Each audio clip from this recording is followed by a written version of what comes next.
Hi hello, welcome back to my channel cricket stories in Kannada. ಎಲ್ಲರೂ ಹೇಗಿದ್ದೀರಾ? ಚೆನ್ನಾಗಿದ್ದೀರಾ ಅಂತ ಅಂದ್ಕೊಂಡಿದ್ದೀನಿ. ನೆನ್ನೆ ನಡೆದಂಥ ಗುಜರಾತ್ ಮತ್ತು ಮುಂಬೈ ಮ್ಯಾಚು ಹೇಗಿತ್ತು, ಯಾರು ಗೆದ್ದರು ಎಲ್ಲದನ್ನು ತಿಳಿಸ್ಕೊಡ್ತೀನಿ. ಅದಕ್ಕಿಂತ ಮುಂಚೆ ನನ್ನ ಚಾನಲ್ಗೆ ಇನ್ನೂ ಯಾರ್ಯಾರು ಸಬ್ಸ್ಕ್ರೈಬ್ ಮಾಡ್ಕೊಂಡಿಲ್ಲ ದಯವಿಟ್ಟು ಸಬ್ಸ್ಕ್ರೈಬ್ ಮಾಡ್ಕೊಳ್ಳಿ. ಪಕ್ಕದಲ್ಲಿರೋ ಬೆಲ್ ಐಕನ್ನ ಕ್ಲಿಕ್ ಮಾಡಿ ಸಪೋರ್ಟ್ ಮಾಡಿ. ನೆನ್ನೆ ನಡೆದಂಥ Gujarat versus MI ಮ್ಯಾಚಲ್ಲಿ MI toss win ಆಗಿ ಗುಜರಾತ್ನ ಬ್ಯಾಟಿಂಗ್ ಆಡೋಕ್ಕೆ ಬಿಟ್ಟರು. ಗುಜರಾತ್ ಅವ್ರ ಬ್ಯಾಟಿಂಗ್ ಯಾವ ರೀತಿ ಇತ್ತಪ್ಪ ಅಂದರೆ ಏನು ಹೇಳಬೇಕು ಅನ್ನೋದೇ ಗೊತ್ತಲ್ಲ, ಆ ರೀತಿ ಆಡಿದ್ರು ಅವ್ರ ಬ್ಯಾಟ್ಸ್ಮನ್ಗಳು. ಒಬ್ಬರಿಂದ ಇಬ್ಬರು ಎಲ್ಲ ಔಟ್ ಆಗ್ತಾನೆ ಇದ್ರು. ಪಿಚ್ಚು ಸರಿ ಇರಲಿಲ್ವಾ, ಪಿಚ್ಚು ಬ್ಯಾಟಿಂಗ್ ಪಿಚ್ ಅಲ್ವಾ ಅಂದರೆ ಖಂಡಿತವಾಗಿಯೂ ಅದು ಬ್ಯಾಟಿಂಗ್ ಪಿಚ್ಚನ್ನೇ. ಯಾಕಂದರೆ ಈ ಕಳೆದ 4 ಮ್ಯಾಚ್ಗಳು ಅದೇ ಪಿಚ್ಚಲ್ಲೇ ಆಗಿತ್ತು. ಒಳ್ಳೆ ರನ್ಸ್ಗಳೇ ಬಂದಿದ್ದು. ಮೊದಲನೇ ಮ್ಯಾಚಲ್ಲಂತೂ 200 ರನ್ಸು ಇದೇ ಗುಜರಾತ್ ಅವ್ರು ಹೊಡೆದಿದ್ರು. ಅದ್ರ ಪ್ರಾಬ್ಲಮ್ ಏನಾಯ್ತಪ್ಪ ಅಂದರೆ ಇವ್ರದ್ದು ಬ್ಯಾಟ್ಸ್ಮನ್ಗಳು ಶಾರ್ಟ್ ಸೆಲೆಕ್ಷನ್ ಯಾವುದೂ ಸರಿ ಇರಲಿಲ್ಲ. ಒಬ್ಬರು ಪ್ರಾಪರ್ ಕ್ರಿಕೆಟಿಂಗ್ ಶಾಟ್ ಆಡೋಕ್ಕೆ ಹೋಗಲಿಲ್ಲ. ಎಲ್ಲ ಶಾರ್ಟ್ ಬಾಲ್ ಹಾಕಿರೋ ಹೊಡಿಯೋಕ್ಕೆ ಹೋಗಿ ಸ್ಟಾರ್ಟಿಂಗಿಂದಲೇ ಹೊಡಿಯೋಕ್ಕೆ ಹೋಗಿ ಬೇಗ ಔಟ್ ಆದರು. ನನ್ನ ಪ್ರಕಾರ ಸ್ವಲ್ಪ ಟೈಮ್ ಸ್ಪೆಂಡ್ ಮಾಡ್ಬೋದಿತ್ತು. ಅಲ್ಲಿ ಟೈಮ್ ಸ್ಪೆಂಡ್ ಮಾಡಿದ್ದು ಅಂದರೆ ಅರ್ಲಿ ಇಂಡಿಯಾವ್ರು ಮಾತ್ರ. ಅವರೊಬ್ಬರೇ ಸ್ವಲ್ಪ ಬ್ಯಾಟಿಂಗಲ್ಲಿ ಆಸರೆಯಾಗಿ ಒಂದು 30 ರನ್ಸ್ನ ಹೊಡಿತಾರೆ. ಅದಾದಮೇಲೆ ಬೌಲರ್ಗಳು, ಬ್ಯಾಟ್ಸ್ಮನ್ಗಳೇನು ಹೊಡಿಲೇ ಇಲ್ಲ. ಬೌಲರ್ಗಳಿಂದಲೇ ಸ್ವಲ್ಪ ರನ್ಸ್ ಬಂತು ಅಂತ ಹೇಳ್ಬೋದು. ಒಂದು 10, 12, 13 ಈ ರೀತಿ ರನ್ಸ್ ಬಂದು ಟೋಟಲು 20 ಓವರಲ್ಲಿ ಅವ್ರು ಹೊಡೆದಿದ್ದು ಕರೆಕ್ಟಾಗಿ 120 run. Last ball all out ಆಗ್ತಾರೆ. ಬ್ಯಾಟ್ಸ್ಮನ್ಗಳಿಗಿಂತ ಬೌಲರ್ಗಳೇ ಸ್ವಲ್ಪ ರನ್ಸ್ ಬರೋಕ್ಕೆ ಕಾರಣ ಆಯಿತು. ಬ್ಯಾಟ್ಸ್ಮನ್ಗಳು ಯಾರು ಅಂತ ಹೇಳ್ಕೊಳ್ಳೋಂಥ ಬ್ಯಾಟಿಂಗ್ ಆಡಲಿಲ್ಲ. ಎಲ್ಲ ಬೇಗನೆ ಔಟ್ ಆದರು ಅಂತಲೇ ಹೇಳ್ಬೋದು. ಬಟ್ ಎಲ್ಲ ರಾಂಗ್ ಶಾರ್ಟ್ ಸೆಲೆಕ್ಷನಿಂದಲೇ ಔಟ್ ಆಗಿರೋದು, ಬೇರೆ ಯಾವುದೇ ರೀತಿಯೂ ಇಲ್ಲ. ಪ್ರತಿಯೊಬ್ಬರು ಬರೀ 6 ಹೊಡಿಯೋಕ್ಕೆ ಹೋಗ್ತಾಯಿದ್ರು. 6 ಅವಶ್ಯಕತೆ ಇರಲಿಲ್ಲ. ಯಾಕಂದರೆ ವಿಕೆಟ್ಸ್ಗಳು ಹೋಗಬೇಕಾದ್ರೂ ಅನ್ನೋರು ಸ್ವಲ್ಪ ನಿಂತು ಆಡಬೇಕಾಗಿತ್ತು.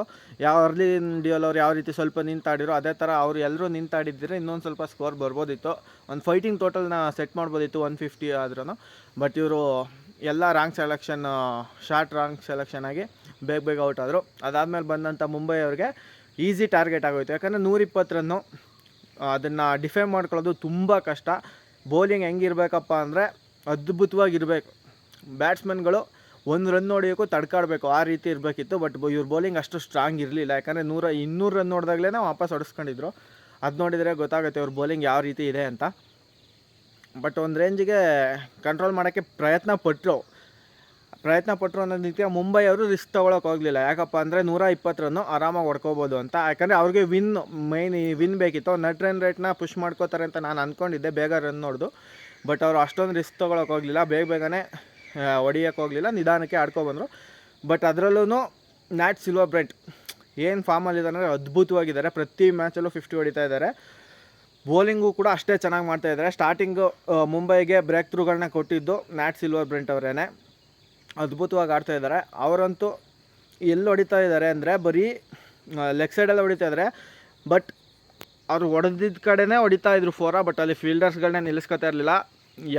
ಏನು ಕ್ಯಾಪ್ಟನ್ಶಿಪ್ ಮಾಡಿದ್ರು ಅಂತ ನನಗಂತೂ ಅರ್ಥ ಆಗಲಿಲ್ಲ ಗುಜರಾತ್ ಅವರು ಎಲ್ಲಿ ಹೊಡಿತಾರೆ ಅಂತ ಗೊತ್ತಿತ್ತು. ಅವ್ರು ಸ್ಟ್ರೆಂತ್ಗೆ ಬಾಲ್ ಹಾಕ್ತಾಯಿದ್ರು, ಲೆಗ್ ಸೈಡ್ಗೆ ಬಾಲ್ ಹಾಕ್ತಾಯಿದ್ರು. ಫೀಲ್ಡು ಹಿಂಗೆ ನೋಡಿದ್ರೆ ಆಫ್ ಸೈಡಿಗೆ ನಿಲ್ಲಿಸ್ಕೊತಾಯಿದ್ರು. ಅದು ಯಾಕೋ ಸರಿ ಬರಲಿಲ್ಲ ಅನಿಸುತ್ತೆ ಅವ್ರಿಗೆ ಗುಜರಾತ್ ಅವ್ರಿಗೆ. ನೋಡೋಣ ಮುಂದಿನ ಮ್ಯಾಚಲ್ಲಾದ್ರು ಅವ್ರು ಬೌನ್ಸ್ ಬ್ಯಾಕ್ ಮಾಡ್ತಾರಂತ. ಈಗಂತೂ ಮುಂಬೈ ಗೆದ್ದಾಯಿತು ಮ್ಯಾಚು. ಗೆದ್ದು ಈಗ ನೆಕ್ಸ್ಟ್ ಮ್ಯಾಚು ಮುಂಬೈ ಆಡಬೇಕಿರೋದು ನಮ್ಮ RCB ಮೇಲೇ. ಅದು ನಮ್ಮ ಚಿನ್ನಸ್ವಾಮಿಯಲ್ಲೇ ಆಡ್ತಾರೆ. ಈಗ ಆಲ್ರೆಡಿ ಇವರು ಒಂದು ಗೆದ್ದಿಕೊಂಡು ಬರ್ತಾಯಿದ್ದಾರೆ. RCB ಅವರಂತೂ ಸೂಪರ್ ಫಾರ್ಮಲ್ಲಿದ್ದಾರೆ. RCB ಅವರು ಯಾವ ರೀತಿ ಫಾರ್ಮಲ್ಲಿದ್ದಾರಪ್ಪ ಅಂದರೆ ಅದ್ಭುತವಾದ ಫಾರ್ಮು. ಯಾಕಂದರೆ ಡಾಮಿನೆಂಟ್ ವಿಕ್ಟ್ರಿಗಳನ್ನ ಪಡ್ಕೋತಾ ಇದ್ದಾರೆ ಪ್ರತಿಯೊಂದು ಮ್ಯಾಚಲ್ಲೂ. ಅದೇ ರೀತಿ ಮುಂಬೈ ಮೇಲೂ ಪಡ್ಕೋತಾರೆ ಅಂತ ಅಂದ್ಕೊಂಡಿದ್ದೀನಿ. ನಿಮ್ಮ ಅನಿಸಿಕೆ ಏನು? ಮುಂಬೈ ಮೇಲೆ ಯಾರು ಗೆಲ್ಬೋದು? ಇವತ್ತು ಗೆದ್ದ ಮ್ಯಾಚ್ ಬಗ್ಗೆ ನಿಮ್ಗೇನು ಅನ್ನಿಸ್ತು ಮುಂಬೈ ಅವರು? ಅದನ್ನೆಲ್ಲ ಕಮೆಂಟ್ ಬಾಕ್ಸಲ್ಲಿ ತಿಳಿಸಿ.